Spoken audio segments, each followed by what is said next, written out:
Muborak Ramazon oyi bu mehr-oqibat, saxovat va shukronalik oyidir. Bu oyda qalblar yanada yumshaydi, insonlar bir-biriga yanada yaqinlashadi.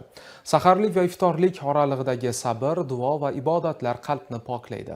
Xonadonlarga fayz va baraka olib kiradi.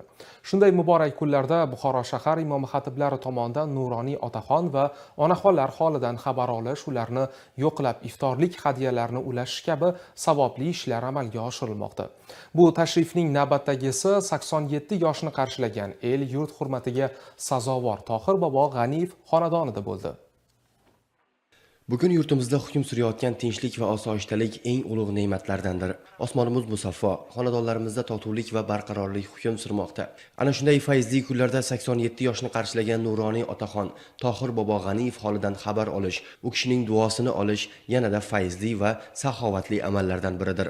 Chunki bunday ulug' yoshni qarshilagan, hayotning pastu balandini ko'rgan, katta hayotiy tajribaga ega insonlarning nasihati va duosi yoshlar uchun ham, jamiyat uchun ham bebaho xazinadir. Tashrif davomida imom xatiblar Tohir bobo G'aniyev bilan samimiy suhbat qilib, u zotning hayotiy tajribasi, o'tgan umr saboqlari haqida tingladilar. Nuroniy otaxon bugungi osoyishta hayot, farovon kunlar uchun shukronalik bildirib, yoshlar tarbiyasi, birlik va hamjihatlik haqida ezgu tilaklarni izhor etdilar. Mehmonlar tomonidan iftorlik dasturxoni uchun hadiyalar topshirilib, Ramazonning savobli amallari haqida suhbatlar qilindi. Avvalo bu muborak ulug' oy, rahmat va mag'firat oyi, mehr va saxovat, mehr va oqibat oyi kirib kelgan Ramazoni sharif oyi barchalarimizga muborak bo'lsin. Albatta bu Ramazoni sharif oyining shukuhi barcha mo'min musulmonlarimiz qatori shu yurtimizda yashaydigan hamma keksa-yu yoshlarni qalbini xursandchilikka, mana shunday bir xonadonlarimizni fayz va barakotiga to'ldirdi. Jumladan bugun mana shu ustozlarimiz, imom xatiblarimiz bilan birga mahallamizdagi ko'pgina shu xonadonlarga tashrif buyurib, iftorlik dasturxonlarida birga mana iftorliklarni o'tkazib, ularni dillarini xushnud qilib, ularni duolarini olib, mana shunday bir Ramazoni sharif oyi duolar ijobat bo'ladigan paytda yurtimizni tinchligini so'rab, xalqimizni farovonligini so'rab, shu keksa ulug' yoshdagi nuroniy otaxonlarimiz, onaxonlarimizni ziyoratlarida bo'lamiz. Albatta bularni duolarida juda katta bir hikmat bor, juda katta bir ma'no bor. Albatta bu ulug' kunlarda qilingan duolar ijobat.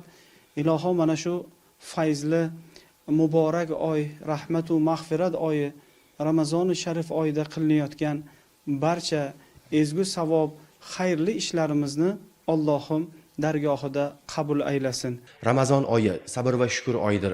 Bu oyda qilingan har bir ezgu amal, aytilgan har bir so'z, berilgan har bir sadaqa ulkan ajr va savoblarga sabab bo'ladi.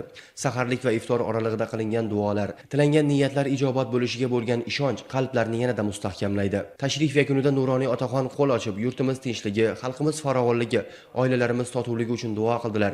Yaratgandan Ramazon oyining barakasini, sog'lik, salomatlik va fayz va barakani so'radilar.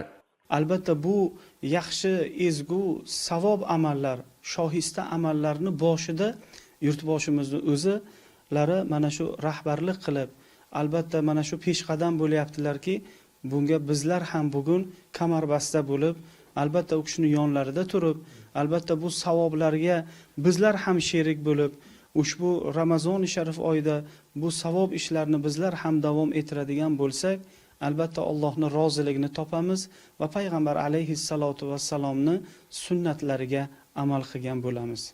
Xulosa o'rnida aytish joizki, keksalar holidan xabar olish, ularni qadrlash va duosini olish milliy va diniy qadriyatlarimizning ajralmas qismidir. Ayniqsa, muborak Ramazon oyida amalga oshirilayotgan bunday savobli ishlar jamiyatimizda mehr, oqibat va hamjihatlik rishtalarini yanada mustahkamlaydi. Zero, nuroniylar duosi bor xonadonda baraka, yurtimizda esa tinchlik va farovonlik bardavom bo'ladi.